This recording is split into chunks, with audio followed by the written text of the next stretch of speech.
Hi guys, welcome back to our channel, the number one place for people who love design, art and all things creative. I'm Jacqueline and I'm an interior architect and designer here at D&B. In today's video, I want to talk about who I think is the world's best architect and why I think that they're particularly revolutionary.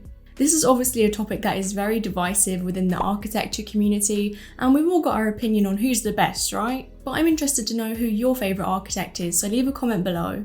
That being said, let's jump into the video. Now, you don't need me to tell you that Frank Gehry, Norman Foster, I.M. Pei and Zaha Hadid and all the Starchitects are all amazing in their own unique way. And I would say for the most part they're all really well liked and admired, each of whom have won multiple awards, including the Pritzker Prize I might add. All of them have created unique, groundbreaking projects for their time and have ultimately influenced the way we decide what good design is today.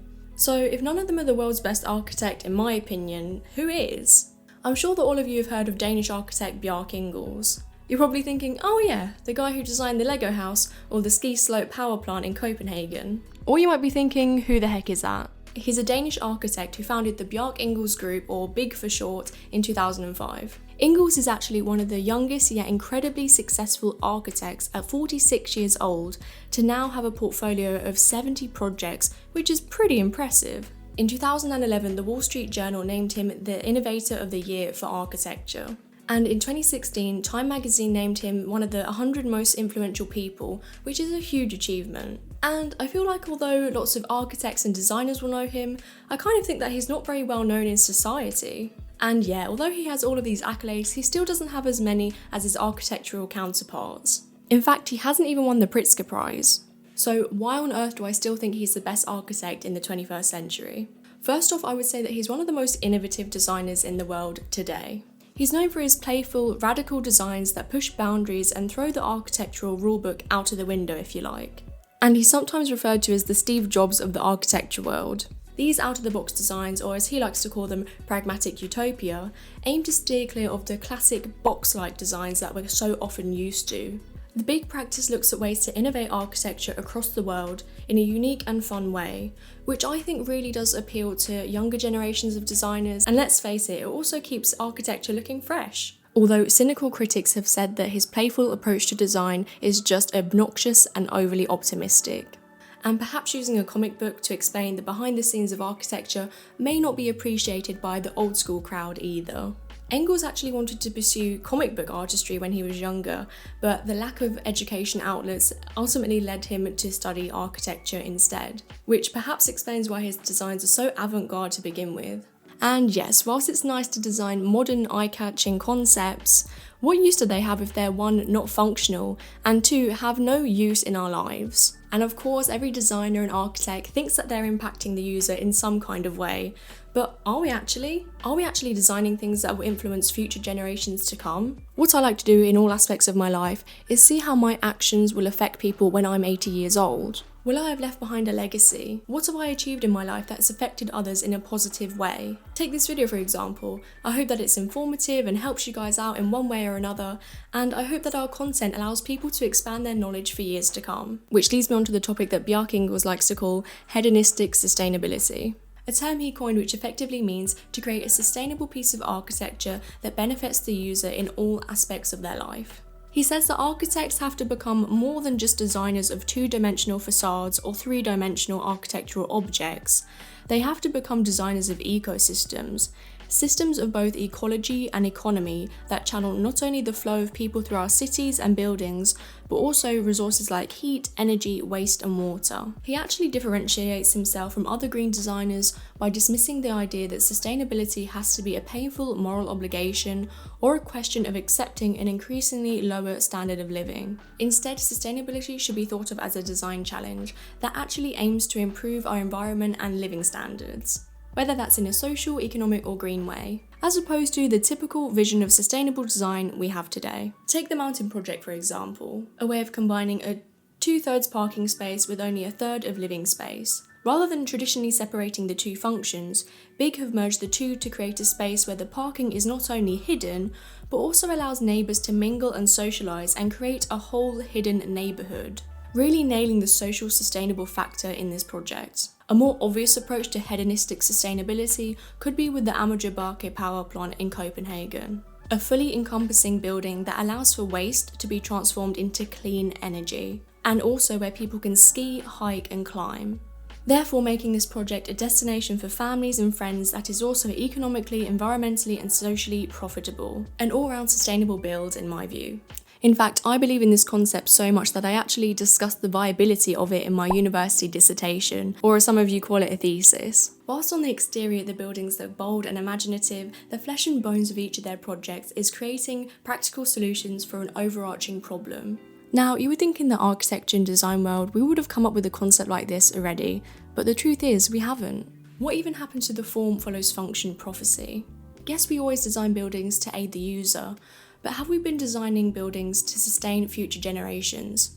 I don't think so. There's too much designing for the now, creating solutions for short-term problems and not looking 100 years into the future. I don't know, I still think that this is a relatively new concept in architecture and interior design and not many people seem to be adopting it yet. But with the construction and build industry accounting for 39% of all carbon emissions, we can no longer afford to act like designing modern alluring buildings is a good thing anymore. Recently at the end of 2020, the Bjarke Ingels group added a new book to add to their library. The Formgiving book is a book that explores the evolution of different technologies, science and design along a timeline stretched from the Big Bang into the most distant future. It talks about using our power to give form rather than the future taking its own shape. It also talks about how humankind's impact on the planet is increasing and poses greater challenges to all forms of life. And I think it really shows you what Bjarke Ingels' visionary methods are. It starts off with the 6 evolutionary threads that have evolved over time and essentially how architecture is almost becoming more developed than ever before. Side note, Bjarke Ingels is kind of obsessed with evolution,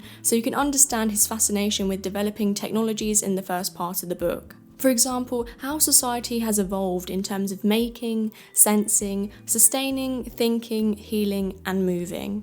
The next section of the book is called the 10 Gifts, and is actually the biggest chunk, and it's a look at the architectural practices projects, organised into what kind of gift they give to the user. I love this part that specifically said, as architects we don't have political power because we don't write the rules.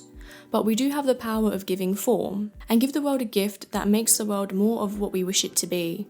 It's a gift because no one asked for it, but the world would be a lesser place without it, and future generations will be better off because of it.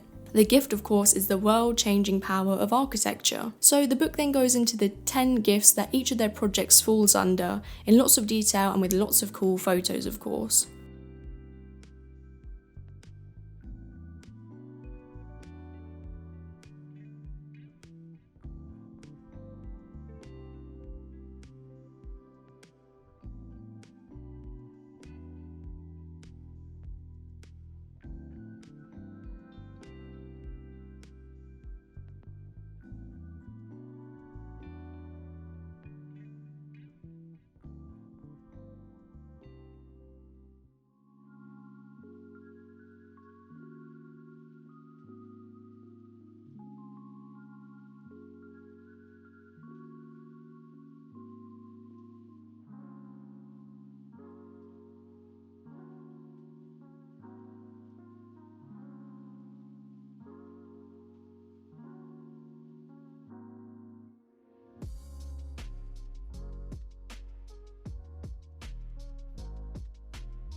Now, this is the part that actually really made me purchase the book.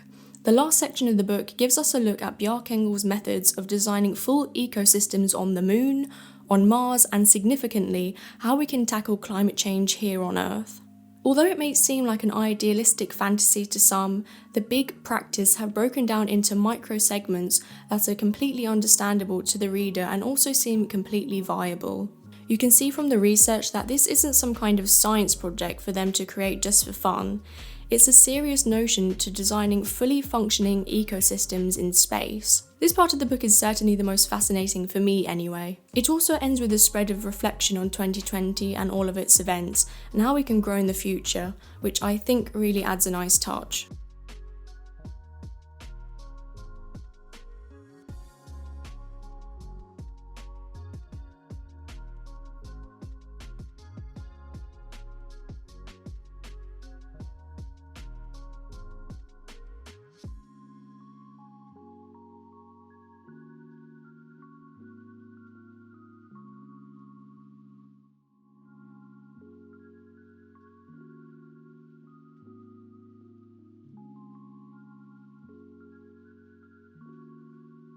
If you're intrigued by this architect, I've linked some videos down below that you guys can check out. Also, there's this series called Abstract the Art of Design on Netflix, and it talks through designers and their professions and what they get up to day to day, and there's actually a whole episode on Bjarke Ingels. If you're new to this channel, then welcome. We talk about interior design, architecture, illustration, content creation, and graphic design, so if any of that interests you, make sure to subscribe to see videos just like this one. I hope that you guys found this video interesting. Leave a little globe emoji below so that I know that you enjoyed and watched the end of this video, and also let me know who your favourite architect is. Of course, this is just my opinion on who the world's best architect is, so don't start yelling at me in the comments, guys. And if you like this video, then please give it a big thumbs up, because by doing that, you really do help our channel. Okay, thanks so much for watching, and I'll see you in the next video. Bye!